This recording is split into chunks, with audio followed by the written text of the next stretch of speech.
Pemerintah pusat menargetkan Indonesia bebas lokalisasi tahun 2019.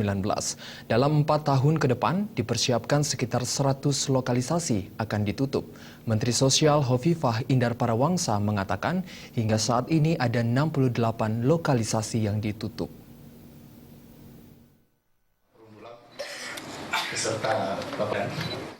Ditemui di Gedung Kementerian Sosial Jakarta dalam acara Rapat Koordinasi Nasional, Menteri Sosial Hovifah Indar Parawangsa mengatakan, pemerintah menargetkan Indonesia harus bebas lokalisasi prostitusi pada tahun 2019. Menurutnya sampai saat ini sebanyak 68 titik lokalisasi sudah ditutup dan masih tersisa 100 titik yang akan ditutup.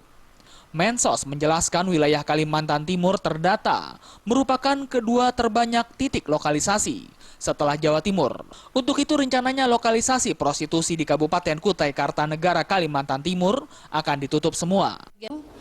Saya bersama-sama Gubernur dan Bupati Kutai Kartanegara mencanangkan tahapan penutupan 2 lokalisasi di Kutai Kartanegara. Karena di Kukar sendiri, satu kabupaten itu ada 12 titik lokalisasi. Jadi mereka sama-sama memberikan komitmen untuk bisa menjadikan Indonesia bebas lokalisasi 2019. Menteri Sosial meminta kepada pemerintah provinsi untuk dapat melakukan pendekatan ke lokalisasi kepada para pekerja dan pengelola wisma agar proses penutupan lokalisasi dapat berjalan lancar. Selain memberikan kompensasi kepada para pekerja sebesar 5 juta rupiah, Kementerian Sosial telah memiliki tempat pelatihan untuk membekali para pekerja setelah lokalisasi ditutup.